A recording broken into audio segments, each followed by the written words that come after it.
Jina langu ni Tabitha Mutheu kutoka shule ya upili ya wasichana ya Lukenya, tayari kuwakariria shairi lenye mada nimeamka, na malenga ni Bwana Said A. Mohamed. Makinika.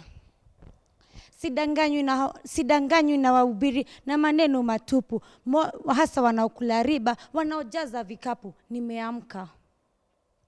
Nawaambia wahubiri mnaodanganya watu, moyo umejaa uri, huzuni kadiri. Nimeamka.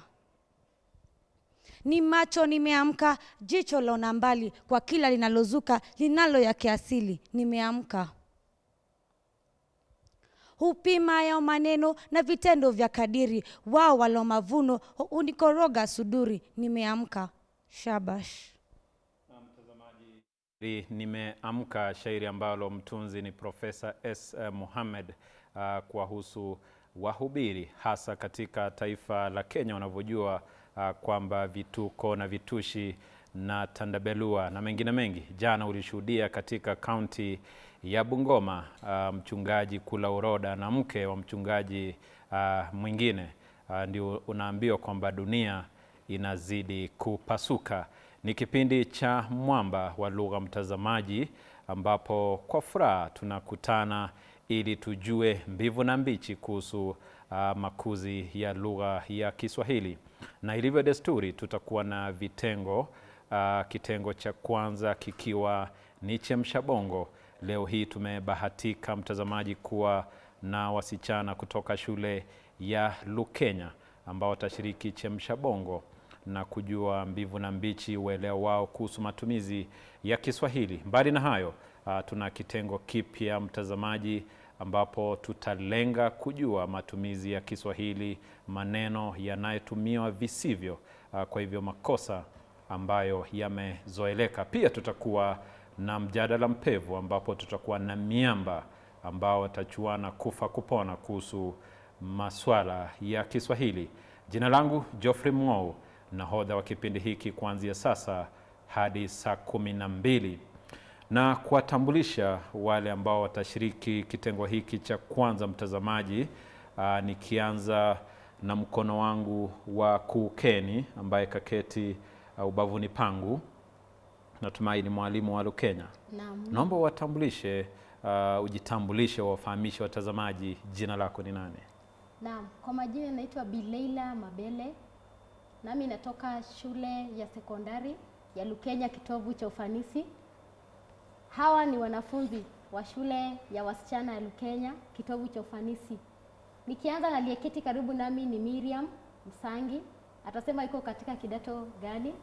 Niko katika kidato cha 3. Kisha kufuatia, naomba useme jina lako na kidato ambacho upo. Naam, asanteni sana. Mimi naitwa Hadija Wauda na niko katika kidato cha 4. Kisha pia yule mwingine ataeleza. Nami naitwa Miriam Makena, nipo katika kidato cha 2. Naam. Aha, wanafunzi watatu, Miriam Musangi, Miriam Makena na Hadija Wauda. Natumai sijakosea. Natumai mtayari kushiriki chemsha bongo. Nani hayuko tayari? Nianze na nani? Nina somo Miriam na Miriam kisha Hadija. Nianze na nani? Yeyote. Naam. Haya basi, naomba nianze na Miriam Musangi, na swali la kwanza linahusu insha, kwamba simulia kisa kinachoanzia maneno haya. Ni kwamba usiku huo mvua ilikuwa ikinyesha kidindia. Naam, hapo tunayo insha inayoanza. Samahani. Insha inayoanzia maneno haya kwamba usiku huo mvua ilikuwa ikinyesha kidindia. Tunaweza kuanza hivi. Ya kwanza utazingatia. Naomba usimulie insha yenyewe pasina kutoa maelezo.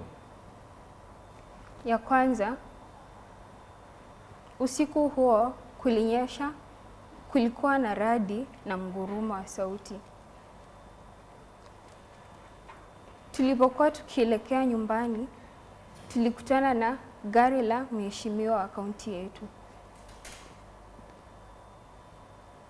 Kwa maelezo zaidi, alitusalimia kisha akatuuliza ikiwa tungependa kuendanisha naye kwani kulikuwa na mvua ambayo ingekuja ingetuzuia njia ya kuelekea nyumbani tulikokuwa tukielekea. Tulipanda kwa gari lake na kuelekea nyumbani, akatupeleka nyumbani kwetu na kututia hapo. Umekamilisha au bado? Nimekamilisha. Aha, insha yako mada ni gani?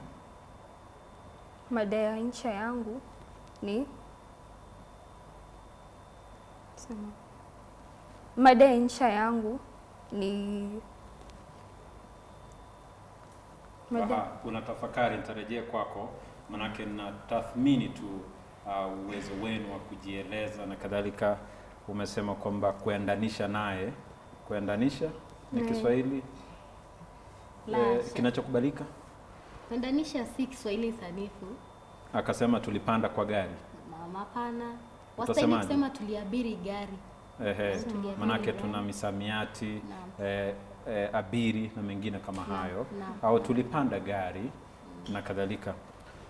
Kwamba kututia hapa, aliwatia hapo au aliwashusha, aliwateremsha na mengine kama hayo. Naja kwako Hadija Wauda, mwenzako aliponyolewa, chako ulitia nini? Maji. Ulitia maji.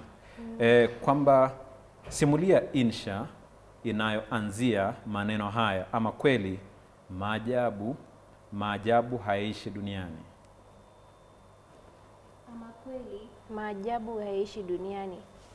Siku hiyo kama kawaida yangu niliamka asubuhi na mapema, nikamaliza shughuli zangu za hapa na pale, alafu nikaamua kwenda kutembea kidogo.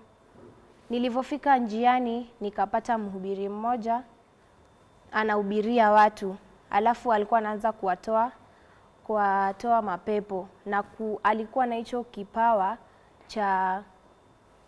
cha kueleza kutoa uchawi ama kutoa uchawi ama shida zozote zinazosumbua watu. Kwa hivyo nami niliamua kwenda kujua mengi zaidi kuhusu mhubiri huyo. Kufika pale nikapata mhubiri huyo alikuwa anatumia njia hiyo kupata pesa. Kumbe haikuwa kumcha Mungu, bali alikuwa anatafuta riziki yake ya kila siku. Kwa hivyo mhubiri mpiga ramli. Umekamilisha insha? Natumai mwaelewa urefu wa insha bila shaka. Ni takriban maneno mangapi? Musangi. Takriban maneno kama 200 ikizidi. Maneno mangapi? Takribani maneno 400. Lakini sasa hivi na tathmini tu uwezo wenu wa kujieleza. Nikija kwako Makena, natumai wapenda kula wewe. Ama nimekosea? Mapochopocho. Naam. Aha. Kwa hivyo insha yenye anwani karamu kuu. Siku hiyo tuliamka mapema, tukavaa nguo, tukaoga, tukavaa nguo, tukaelekea katika kanisa. Kanisani pale kulikuwa na sherehe. Sherehe yenyewe ilikuwa ni sherehe kuu ambayo rais mkuu angekuja kulifungua rasmi kanisa hilo, kwani lilikuwa limejengwa. Rais alipofika, mhubiri alitoa samahani. Rais alipofika, watu walifurahi, walikuwa na bashasha, kwani ilikuwa baadhi yao ilikuwa siku ya kwanza kumwona rais, ambayo ilikuwa nadra sana. Mhubiri alisoma Biblia na kutoa funzo kuhusu mienendo miema katika maisha yetu.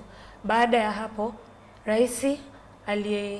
rais alieleza kuwa kungekuwa na karamu siku hiyo.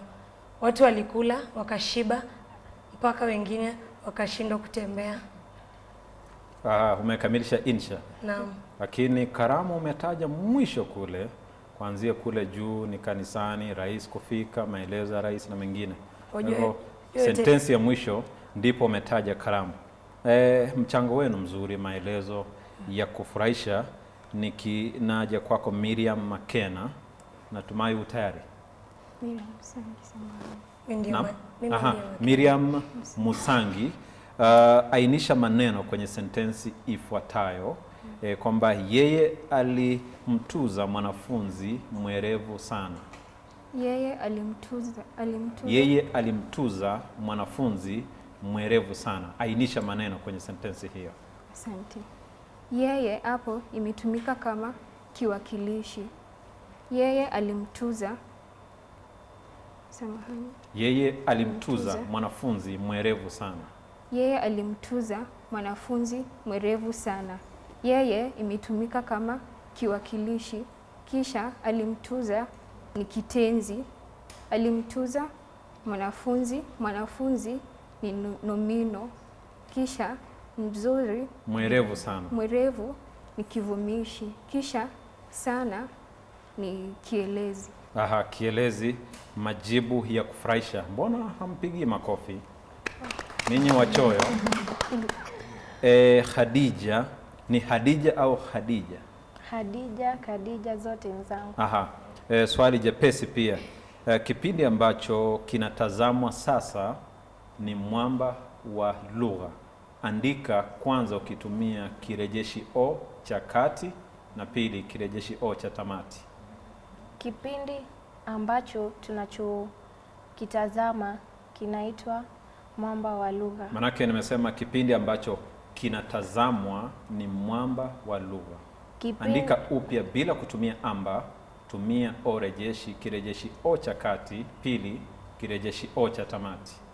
Kipindi kitazamacho ni mwamba wa lugha. Naomba urejelee. Kipindi mkitazamao. Mkitazamacho. Naomba urejelee. Mkitazamacho. Kipindi ambacho kinatazamwa ni mwamba wa lugha. Kwa hivyo ni kipindi mkitazamacho. Kipindi kitazamwacho. Kwa hivyo pale ni o rejeshi ya kati au tamati. Tamati bila shaka. Tumia kirejeshi o cha kati. Kipindi kinachotazamwa. Aha.